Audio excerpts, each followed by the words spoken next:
नमस्कार मित्रांनो, दीपक रेगे यूट्यूब चॅनलवर तुम्हा सगळ्यांचं मनापासून स्वागत करतो।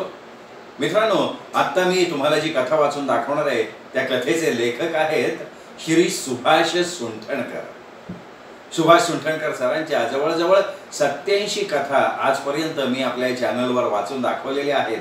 त्या कथांचाही तुम्ही आनंद घ्या, आस्वाद घ्या। त्या कथा मित्रपरिवारात, नातेवाईकात शेअर करा आणि आपला आनंद नातेवाईकात, मित्रपरिवारात शेअर सुद्धा करा।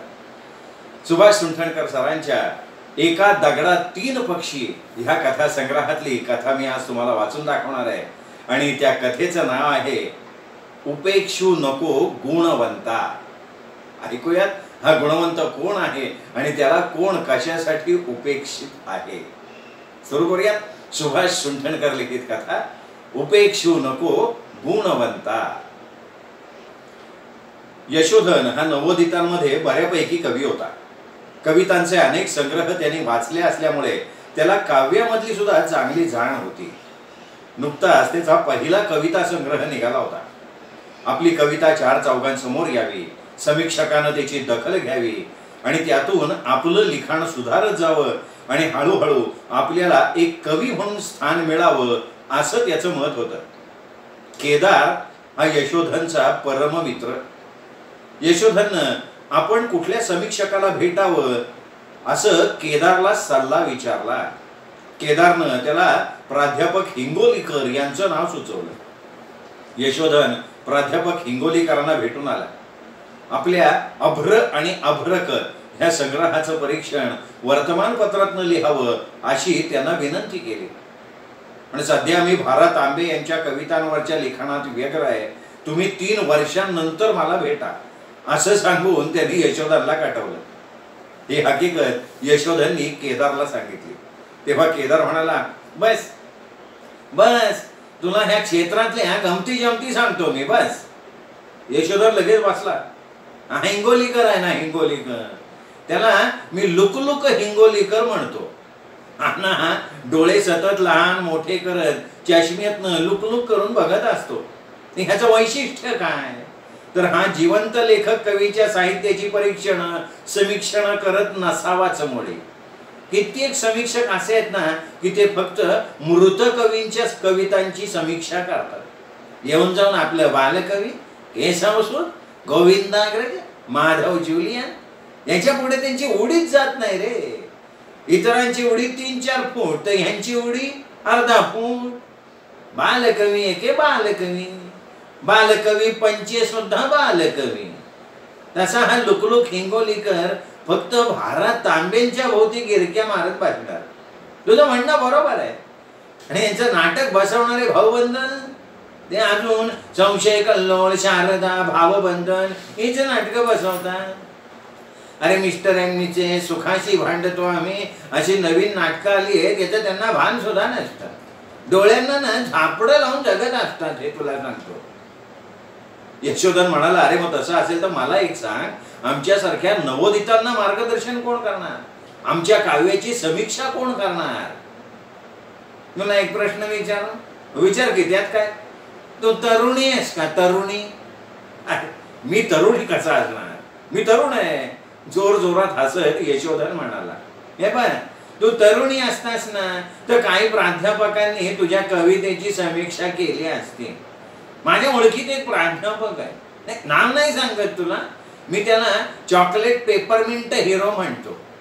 देवानंद सारखा तिरका उभा राहतो, उभा उंच भांग पाडतो, शर्टाची कॉलर नेहमी टाईट असते। फारसा तरुण नाहीये पण स्वतःला समजतो तरुण। तो तरुणींच्या कवितांची स्तुती करतो, त्यांच्या कविता संग्रहावर समीक्षा करतो, कवितांची त्यांच्या वाखाणणी करतो, तिला संमेलनात काव्य वाचनात संधी सुद्धा देतो। तू तरुणी असतास ना तर तुझ्या कविता संग्रहाची त्यांनी लगेच समीक्षा करून टाकली असती। हे बघ, मी तर तरुणी नाही, मी मयतोही नाही, मग मला आता मार्गदर्शन कोण करणार, सुचव ना। हे बघ, तुझं लिखाण चांगलं आहे, ते कल्पक आहे, ते पुरोगामी आहे, अगदी दुर्बोध नसलं तरी सामान्य वाचकांच्या डोक्यावरनं जाणार आहे, तसंच जाणकारांना ते आनंद देणार आहे। अशा कवितेची समीक्षा करायला ना हा हिंगोलीकर सारखे जुनाट आणि बुरसट समीक्षक धजतच नाही। नव्या साहित्याचा अभ्यास करणं संकट वाटतं रे त्यांना. लुकलुक डोळे करत ना हे तांबे, केशवसूत, यशवंत, विध घाटे यांच्या कवितेत रमतात. समकालीन कवितेला भेटण्यासाठी ना सामर्थ्य लागतं. यांचे स्विमिंग टँक तोकडे, यांची डबकी सुद्धा छोटी. हो बरोबर आहे बाबा तुझं. मुंबईत काचेच्या केबिन मध्ये बसून बेळगाव जवळच्या यक्कूर गावातल्या अत्याचारावर लिहिण्यासारखं आहे रे. तुझं बरोबर आहे. म्हणून तर मला मार्गदर्शनासाठी मी कुणाकडे जावं हेच समजत नाहीये. त्यातही इथे स्पेशालिस्ट डॉक्टर सारखे गट पडले. पूर्वी फॅमिली डॉक्टर असायचे आणि त्याला पेशंटच्या घरातल्या सगळ्या माणसांची प्रकृती माहीत असायची. आता नाक, डोळे, पाय, पोट, मेंदू प्रत्येकाचा स्पेशालिस्ट वेगळा. तसं झालंय समीक्षकांचं. तो ढँग्यू टँक्यू ढँग्यू टँक्यू म्हणतो, मी फक्त दलित काव्याची समीक्षा करणार. तो ढाल तलवार भालाधारी कोकलतो, मी फक्त ग्रामीण कवितांवर लिहिणार. तो गोरा नाही का गोरा, तो गोरा घारा रे, तो म्हणतो मी शहरी स्त्रीवादी कवितेची समीक्षा करणार. तो चिक्किक पिक्किक पिचकारी म्हणतो, मी नवकविता हाताळणार. तो ठेंगू छोटू बारकू म्हणतो, चारोळ्या हीच खरी कविता, बाकी सगळं दुय्यम. तर तो चष्मीस धोतरवाला मास्टर सांगतो, मी फक्त तांबड्या पेननी मुक्त छंद तपासणार. आता या अशा स्पेशालिस्टांच्या युगात सांग, माझ्यासारख्या नवोदितांनी कोणाचं तोंड बघायचं? बघावं ते तोंड दुर्मुखलेलं आणि रडवं सुद्धा. हाच प्रश्न झालेला आहे माझ्या समोर. यशोधनला आठवलं, प्राध्यापक हिंगोलीकरांकडे जाण्यापूर्वी आपण ज्येष्ठ प्राध्यापक जातेवार यांच्याकडे गेलो होतो. ते एका मित्राच्या ओळखीचे म्हणून मित्राबरोबर गेलो होतो. तर त्यांनी काय सांगावं, मी कविता वाचत नाही, कवितेची समीक्षा करत नाही, मी फक्त कविता रचतो, मी कवी आहे. आणि इथे सगळे स्पेशालिस्ट आहेत रे. प्रत्येकाचे गट आहेत, प्रत्येकाचे मठ आहेत, प्रत्येकाचे आश्रम आहेत. थोडक्यात काय तर प्रत्येकाची डबकी आहे. मी माझ्या डबक्यात उड्या मारणार. बा ढिंगा टिक्का ढिंगा टिक्का ढिंगा टिक्का ढिंगा टिक्का. प्रत्येकाचे कंपू आहे. यातल्या अनेकांमध्ये सर्वांगीण कवितेची समीक्षा करण्याचा आवाकाच नाहीये. बरं मग तुला दुसरं विचारतो. दुसरा का तिसरं विचारलं तरी चालेल. मग मार्गदर्शनासाठी मी एखाद्या वृत्तपत्राकडे मासिकाकडे गेलो तर चालेल का? म्हणजे त्यांच्या संपादकांना भेटलो तर चालेल का? शून्य उपयोग. अगदी झिरो, अ बिग झिरो, मोठं शून्य म्हणकी. का रे? मी तुला निराश नाही करत रे, पण मला सांग किती वर्तमानपत्र मासिक कविता छापतात? अगदी काही मोजकेच ना. किती जण कवितेवरची समीक्षा छापतात? अगदीच कमी. समीक्षा किती पानं छापतात? काय एखादं पान. एखादं पान फार सांगतो रे तू. अरे कित्येक संपादक अर्ध पान सुद्धा छापत नाही, फार तर पाव पान. समीक्षा कसली रे? परिचयच की तो. त्यात आणि काही जण समीक्षा परिचय छापताना कवितेविषयी भाष्यच करत नाही, चांगलं वाईट काही सांगतच नाही. मग काय करता? कवीच्या कवितेतल्या मधल्या मधल्या ओळी छापतात आणि ह्या ओळी खूप बोलकी आहेत असं वर छापून टाकतात. बघ आता हे माझ्या माहितीत एक संपादक आहे, तो तर कवितेला तुझ्या कवितेचा परिचय तूच लिहून दे, आम्ही एक प्राध्यापक या टोपण नावानं तो छापतो असं सांगतो. याला काय अर्थ आहे मला सांग? अरे पावपान पान परिचय काही काही संपादकांना फार मोठा वाटतो. ते तर साप्ताहिकात एक 12 किंवा एक 16 पानी परिचय छापतात. त्रोटक बातम्या, त्रोटक लेख, त्रोटक समीक्षा हे त्यांचं वैशिष्ट्य असावं. काही जण जसे लेखकांना कागदाच्या एका बाजूला दोन्ही बाजूला पुरेसा समाज सोडून 3000 ते 5000 शब्दांपर्यंत लेख लिहायला सांगतात ना, तसं हे संपादक सांगत असावेत की बसच्या तिकिटाच्या मागे कमीत कमी शब्दात कविता संग्रहाची समीक्षा करून पाठवावी. अरे या संपादकाची शारीरिक उंची कमी ती कमी, पण संपादकीय उंची सुद्धा कमी. हे बुटुक बुटुक बुटुक बुटुक करून चालतात आणि लेखकांना थोटुक थोटुक करून लिहायला सांगतात. मी तर ह्या प्रकाराला वैतागलोय. एखाद्या महाकाय कादंबरीविषयी उत्सुकतेनं काय लिहिलंय म्हणून वाचायला गेलं तर एक 12 पानात परीक्षण. काय समजणार त्याच्यावरनं? महाकादंबरीची ही गत तर कविता संग्रहाला कोण विचारणार इथे? नाही तसं मात्र समजू नको. कुस्ती खेळणारे विचारतात की कुस्ती खेळणारे म्हणजे यशोधरला नवलच वाटलं. अरे संपादक प्रकाशक याच्यात कुस्ती खेळणारे खूप आहेत, अगदी मांडीवर शड्डू ठोकून उभे आहेत. तुझं सगळंच विनोदी बुवा, आता काय ते सांगून तरी टाक की. सांगतो अगदी कुस्तीला टपलेले आपल्याच कंपूतले काही संपादक प्रकाशक असतात, काही धर्मवादी असतात, धार्मिक, तेही आपल्या धर्माचं गुणगान करणाऱ्या लेखकांचे लेख छापतात. गर्व से कहो हा त्यांचा मंत्र. काही जण साम्यवादी असतात, गरीब श्रीमंत समान व्हावेत या विचाराचं साहित्य ते छापतात. काही जण निधर्मवादी असतात, घरी भटजी बोलवून यथासांग पूजा अर्चा करत असले तरी हे लोक निधर्मवादी साहित्य छापतात. समाजवादी संपादकात मात्र 3-4 गट असतात बरं का. आपल्याच गुरुचा विचार श्रेष्ठ वाटणारे असतात. आता मला सांग, या तू कुठल्या गटात बसतो? मी नाही कुठल्या गटात बसत. मग गेलास उडत, तू विमानाप्रमाणे भॉ करून उडत गेलास. कोणीच तुझ्या कवितेची समीक्षा छापणार नाहीये. अच्छा, म्हणजे मी धर्मवादी तरी पाहिजे, निधर्मवादी तरी पाहिजे, साम्यवादी तरी पाहिजे, नाही तर समाजवादी तरी पाहिजे म्हण की. बरोबर, कुठल्या तरी कंपूत शिरून उत्कर्ष करून घे, नाहीतर रडत राहू सारखा मुळू मुळू मुळू रडत बस आपला. आता जे कवी अशा एखाद्या कंपूमध्ये घुसतात ना, ते त्याच छापाच्या कविता पाडायला सुरुवात करतात. व्यासंग असतो पण प्रतिभा नसते, वाचन नसतं. चकलीच्या पात्रातून चकली पाडावी ना, त्याच्या कविता मात्र पाडतात. हे मात्र बरोबर बोललास तू. आता आपल्या कंपूतला नवोदित कवी असल्यावर समीक्षाकार त्याच्यावर कठोर टीका कशासाठी करेल? अरे हो रे, हे बरोबर आहे. त्यामुळे कठोर समीक्षा करून हल्ली कविता दुखावणं हा प्रकार बंद झालाय.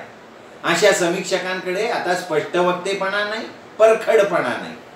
कवितांच्या उणीवांवर उपदेशाच्या 4 गोष्टी सुनावण्याचं सामर्थ्यही नाही. कवीला कान धरून 4 उठाभाषा काढ असं म्हणायचा शिक्षकी जुना कडकपणा सुद्धा नाही. हे सगळं करायला स्वतःचा व्यासंग खोलवर पाहिजे ना, तो कुठे आहे? बरेच जण आपल्या उथळ पाण्याच्या खळखळाटाच्या द्वारे तुझ्या माझ्यापेक्षा माझी खळखळ श्रेष्ठ असं म्हणत आपापसात भांडणारे, आपलाच कंपू जपणारे. आपण एक अपवाद आहे बरं का, तुला घडलेला प्रसंगच सांगतो. यशोधन त्याला म्हणाला, सांग की सांग. या शहरातली एक कवयित्री, नाव नाही सांगत, तिला आपण क्ष म्हणू. तर क्ष ही नवोदित कवयित्री, तिचा पहिलाच गुलाब, पारिजात, चाफा आणि झेंडू हा कविता संग्रह प्रकाशित झाला. तिने त्याचा प्रकाशन समारंभ ठेवला. प्रमुख पाहुणं म्हणून कुणाला बोलवायचं हा तिला प्रश्न होता. मग ती ज्या कॉलेजात शिकली त्याच कॉलेजातल्या प्राध्यापिकेला कविता संग्रहावर बोलण्यासाठी तिने निमंत्रण दिलं. त्या प्राध्यापिकेचं पण नाव नाही सांगत, तिला आपण य म्हणू. प्राध्यापक आपली स्तुती करेल ही क्षची अपेक्षा. झालं उलटच की. आपल्या व्याख्यानात म्हणाली, इतक्या बोथट कविता मी जन्मात कधीच वाचल्या नाही. या कवितेत तरुण तरुणींचं जे प्रेम दिसतं ते 70 वर्षांपूर्वीच आहे.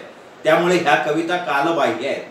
आत्ताचे तरुण तरुणींचं प्रेम एकमेकांना टाळी देण्याचं, पाठीवर सहज हात मारण्याचं, आलिंगन देण्याचं, सैराट वागण्याचं असतं. या संग्रहातल्या सगळ्या कविता फालतू, फडतूस, टाकाऊ आहे. या पुस्तकाच्या मुखपृष्ठाचा अर्थ मला तरी समजला नाही. तो मला कोणी सांगेल का? हे पुस्तक फाडून टाकण्याच्या लायकीचं आहे. अरे असं म्हणून त्या प्राध्यापिका ते पुस्तक अक्षरशः टरा टरा टरा फाडून टाकलं. टराच ना, मी होतो की तिथे प्रकाशन समारंभाला. ती कवयित्री त्यातलीच रे. 11 अक्षरांचे भुजंग प्रयाण आणि 17 अक्षरांचा शार्दूल विक्रीडित रचणारी ती माझ्या माहितीतली आहे. तर प्राध्यापिका टुणुंग टुणुंग टांगटुंग टुणुंग टुणुंग टुणुंग टांगटुक टुणुंग. तर ही प्राध्यापिका आहे ना, हे कोणाला कधी चांगलं म्हणेल तर शपथ. एखादी चांगली बातमी हिला सांगितली तर ही कपाळाला आठ्या घालून जोरानं फक्त हो एवढंच म्हणते. मग त्यात काय विशेष असं तिरस्कारानं परत म्हणते. अरे हो, पण ती कठोर टीका करते ना. टीका कसली रे? त्याला निंदा म्हणतात, निंदा. अरे चांगल्याला चांगलं म्हणायला मन लागतं रे. कवितेतलं चांगलं काय ते सुद्धा सांगणार नाही, फक्त निंदा करणार, निंदा. टुणुंग टुणुंग टांगटुंग टुणुंग आहे नुसती. हो बरोबर आहे. म्हणजे माझंही पुढे एकंदरीत कठीण दिसतंय. योग्य ते मार्गदर्शन मला मिळणं कठीण दिसतंय. नाही, कठीण आहे हे मात्र खरं आहे. दूरदर्शन बद्दल तुझं काय मत आहे? दूरदर्शनवर कवितेला संधी मिळेल का? मी समजा दूरदर्शनकडे गेलो तर काही उपयोग नाही, फारसा उपयोग होईल असं नाही वाटत रे. दूरदर्शनचा तुला एक सांगतो, तिथे काव्य समीक्षा आहेच कुठे मुळात. ते आधी टीरिप बघतात. टीरिप म्हणजे TRP रे. एखाद्या कार्यक्रमाला प्रेक्षकांची दाद किती आहे ते आधी बघतात. इथं बाकीच्या मालिका सोडून काव्य समीक्षा कोण बघत बसणार त्या दूरदर्शनवर? मालिका तर असतात रट रट राठाळ, पण प्रेक्षक बघतात त्या चवीने. आता काव्य समीक्षा दूरदर्शनवर नसतेच. काव्य वाचन तरी कुठे असतं रे तिथे? हो खरं आहे, काव्य वाचन सुद्धा नसतंच म्हणा तिथे. एखाद्या नियमित वार किंवा वेळ ठरवून काव्य वाचन ठेवायला काय हरकत आहे त्यांना? पण ती रिंप बघणार आणि काव्य वाचनाला वेळ दिला तेही कुठल्या सणाला तो वेळ देतात सांग बरं? हा, मला वाटतं दिवाळीला. दिवाळीला वेळ देऊन ते आपलं कशाला दिवाळं वाजवून घेतील? मग शिमगा शिमगा आधी त्यांचा उल्हास, त्या त्यांना फाल्गुन मास. शिमग्याला हे ठेवतात हास्य कवी संमेलन. त्याला वेळ किती तर म्हणे अर्धा तास. बरोबर आहे, शिमग्याला हास्य कवी संमेलन असतं. आता आठवलं मला. त्यातही प्राधान्य कोणाला? तर विनोदी कविता वाचून हसवण्यापेक्षा आचकट विचकट हातवारे करून हसवणाऱ्या कवीला आणि त्याच्या सुमार कवितांना. हो, आणि त्यातल्या त्यात चारोळ्यांना सुद्धा. चांगल्या चारोळ्या सादर करता येत आहेत रे, पण दूरदर्शनला त्या नको आहे. अजिबात हसू न येणाऱ्या, टला टच यमक जुळवलेल्या, फक्त बाई आणि राजकारण या विषयावरच्या भुक्कड चारोळ्या दूरदर्शन चॅनलला आवडत असाव्यात. नाही, पण मग तशा कविता रचणारे कवी बरे त्यांना मिळतात. आणि दूरदर्शनच्या म्हण रे किंवा साहित्य संमेलनाच्या काव्य वाचनाच्या म्हणा सूत्रसंचालकाचा म्हणजे निवेदकाचा अभ्यास त्यातलाच असतो बरं का. काय सांगतोस? अरे सूत्रसंचालकानं कवितेचा अभ्यास कधी केलाय असं आढळलंय का? व्यासंग जापलाय असं कधी आढळलंय का? स्त्री असेल तर नवी कोरी साडी नेसून स्टेजवर फक्त मिरवत असते, आणि पुरुष असेल तर झब्बा घालून कधी कधी त्याच्यावर जॅकेट घालून मांडी घालून बसलेला असतो. अधूनमधून टिपिकल चांगून चोथा झालेले विनोद सांगणं हे निवेदक आपलं कर्तव्य समजतात. अरे घाऱ्या डोळ्याचा निवेदक गेली 35 वर्ष तोच विनोद सांगत आलाय. नवीन कविता अंगीकारणं हे त्याच्या गावी सुद्धा नाही. म्हणजे एकंदरीत कठीण आहे खरं, पण कठीण आहे हे प्रेक्षकांना समजत नाही. हे त्याहून कठीण आहे नाही का? वर्षानुवर्ष निवेदकाच्या फालतू विनोदाला प्रेक्षक हसतातच, पोट धरून हसतात. कसले प्रेक्षक म्हणायचे रे हे? मग प्रकाशकांचं फावतं ना. काही प्रकाशक कवींना चक्क गंडवतात. कवींना आपला कविता संग्रह लवकर प्रकाशित करायचा असतो. कविता संग्रहात 70 ते 80 तरी कविता पाहिजे. इथे 40 कविता लिहून झाले की कवीची कविता संग्रह काढायची धावपळ सुरू. मग कवीकडून पैसे घेऊन प्रकाशक अर्ध्या हळकुंडानं पिवळ्या जर्द झालेल्या कवीचा तो कविता संग्रह काढतात. त्यात कविता प्रकाशन समारंभ करण्याची हौस. मग समारंभाचा खर्च कवीने करायचा. म्हणजे एकंदर काय तर कवीचे छान. यशोधनला एक प्रसंग आठवला. त्याचा एक मित्र गंगाधर सुत या टोपण नावानं कविता लिहित असे.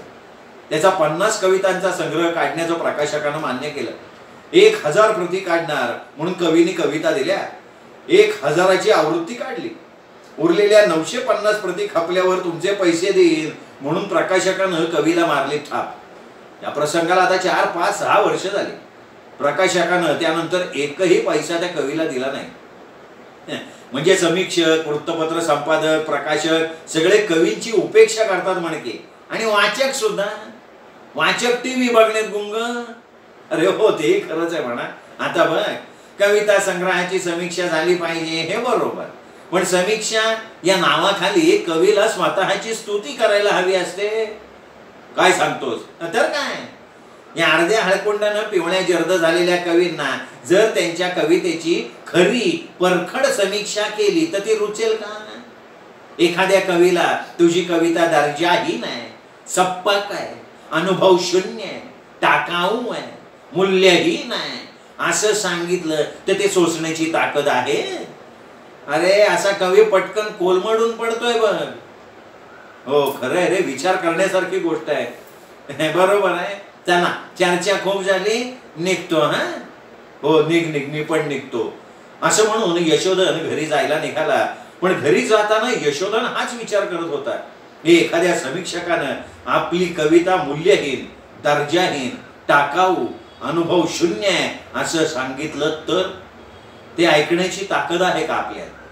आपण घाम पुसता पुसता कोलमडून तर पडणार नाही ना? असे असंख्य प्रश्न यशोदांच्या भोवती फेर धरून नाचायला लागलेले होते. मंडळी कशी वाटली कथा? उपेक्षू नको गुणवंता. बघा असे गुणवंत कवी अनेक असतात पण त्याची उपेक्षा मात्र आपण करत असतो. ठीक आहे, काही कथा आवडली असेल पटकन लाईक करून टाका. चॅनल अजून सबस्क्राईब केलेलं नसेल तर चॅनलही सबस्क्राईब करून टाका. आणि हो, कथा मित्रपरिवारात नातेवाईकात शेअर करायला मात्र विसरू नका. पुन्हा भेटूयात नवीन कथेसह पुन्हा एकदा. तोपर्यंत नमस्कार मंडळी.